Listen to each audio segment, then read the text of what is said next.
We're going to go through a bunch of different experiments, all right? And these are the basic experiments that you should have if you're going to have a foundation of molecular gastronomy, and you're going to be an executive chef, and you're going to have your staff coming in. You want to be able to know a little bit about every single thing, right? When I was coming up through the ranks, a great chef named Michel Piaton, he said, "Martin, if you're a great executive chef, you must know everything in the kitchen, as well as your staff. Otherwise, you are not an executive chef," right? So anyway, so if someone comes in and they talk to you about foam, you have to have some sort of a little bit of a knowledge of how foam is established, right? So we're going to look at that, right? Foam is the first one. So, and then I apologize, I don't know, the copier, I gave the copy to the guy down there, and I don't know, it's kind of light, but you can still read it, right? And then the next one is air. Air is not foam, it's different than foam. It has larger bubbles, all right? And so we're going to be using an immersion blender to make air. All right, now it's funny because of the fact that the person who taught me how to do this was Chef Gilligan from the Plaza Hotel in New York, and he said, "Martin, if you can sell your customers air, you're doing very well." Very well, right? We're going to do reverse spherification, which is called Caviars, all right? We call it reverse spherification because of the fact that Jose Andreas and those food scientists from Harvard University in 1993 came up with the technique called spherification. And then later on, they decided to take the chemicals and just reverse them. And they put the calcium lactate gluconate in the water instead of in the product. And they put the sodium alginate in the product, and then they dropped it into a glucose bath or a gluconate bath or a calcium bath. And it formed these tiny little pearls, all right? There's actually a cool thing going on right now with the reverse spherification where they're actually doing edible water bottles. Anybody ever hear that? See it on the internet? Edible water bottles, where you just put it in your mouth and it just explodes. And that's exactly what they're using here. They're using sodium alginate, calcium lactate gluconate in this method, this process that we're going to do right now called Caviar. All right. I'm also going to show you one that I've just began learning recently, and we're going to try it. I don't know, we're going to say my credit and see if it comes out, because I've only done it once, and that was right here about 20 minutes ago. So, but it's amazing. You know, it's that one, and that is a form of caviar, but that one uses the agar-agar technique that's in the spaghetti recipe, which is in the third one away from where you are now. All right, so that's reverse spherification. This one's spherification, the next one, and that is encapsulated liquid food. All right, it's kind of like an egg yolk that has, the egg yolk has a natural membrane on the outside, so you can drop the egg yolk and it'll stay in its form, but then all you have to do is kind of poke it with anything and it'll immediately leak out all over the place. That's exactly what we're doing here. We're forming an encapsulation of any liquid. So what's cool about these things that I'm giving you right now, and then we'll talk about spaghetto. Spaghetto is actually using agar-agar. Who can tell me what agar-agar is? I know. It's a gelatin substitute that is derived from seaweed. It's actually vegan, right? The reason why we use agar-agar and not gelatin in this particular recipe is because agar-agar has elasticity to it. Gelatin does have an elasticity to it, but at certain temperatures or certain thicknesses, it'll break very easily. Whereas it's much more durable. You guys can squeeze in here, I think, right? No? Okay. If you want to kind of squeeze in a little bit, because you guys are not going to be able to see what's going on over there. So you guys could squeeze in. You guys could be like BFFs and stuff, squeeze in a little bit more. That'd be great. Right.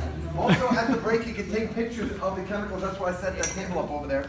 I want to encourage you to take pictures. So the spaghetto recipe, and we can settle down real quick.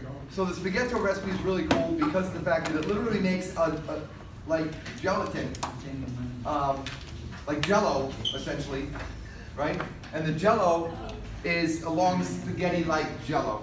All right, we're gonna try making that. It's kind of fun to do. All right. And then what I did was I talked a little bit. I typed it up, and I only typed with 2 fingers, so it took me a while. But I typed it up exactly through my experience what all these products are and basically where to find them. All the chemicals are readily available. You can buy them on the internet and stuff like that. What I would recommend is that you buy them from from a place that uses them a lot. If you have a pen, the best place to buy it, probably the most popular location to buy these things, is on molecularrecipes.com. And molecularrecipes.com, you can join them. They have a if you join them, then you become a part of the family of molecular gastronomists or molecular chefs or modernist cuisine specialists or whatever, and you can share with your recipes with people. You can share your experience with certain products and everything and all of that. The thing about the chemicals is, and the reason why, okay, the shelf life on this thing is probably forever. It doesn't go bad. The chemicals do not go bad.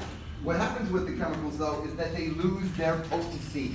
And so the base ratios, and these base ratios are something that I worked with, I mean, sheesh, a long time now. I mean, for the last 10 years or so, working with chefs like Whitney Werner, who owns Roast in Santa Monica, and other chefs. Ben Diaz, who's an American Culinary Federation member with me and stuff. Anyway, and we've been working on these base ratios. And the reason why I set it up base ratios, you can look at recipes on the internet and stuff like that. But what we did was we took any flavored liquid and mix it with these 3 ingredients and it'll come out. Any flavored liquid, all right? And stuff like that. So you can substitute whatever you want, okay? It's funny because today we're actually using Kool-Aid for one of the recipes. Any flavored liquid, all right? Now, obviously, with the encapsulations, you can have some change if you're using a liquid that already contains calcium. Like, for example, when we made the mozzarella spheres, we literally didn't even need to add any calcium because it already had enough calcium in it already. And we accidentally dropped some of the pureed mozzarella into the alginate bath, and it immediately set up. And we were like, wait a second, you didn't put the calcium gluconate in there, what happened?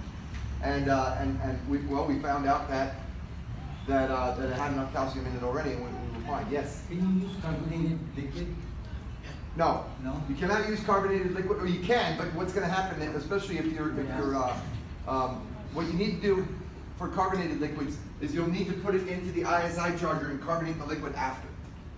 All right, that is, they do that with the, if you Google, one of the guys on the internet does an edible mojito. You know, the mojito is the, mojito. And what he does is he takes the soda, and by the time he blends it and makes the spheres out of it, literally the soda is flat.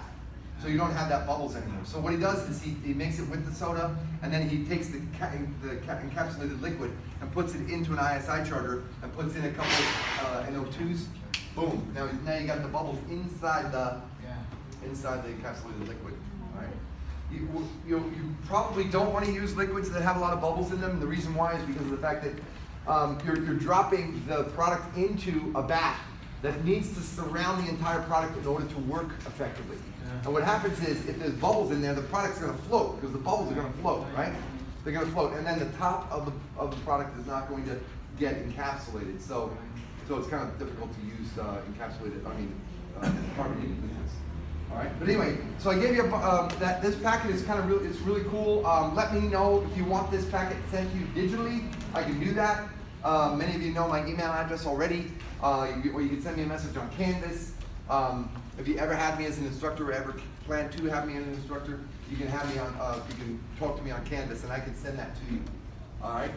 For my class, I will post it digitally on Canvas. All right. So immediately. So I'll send you guys a notification.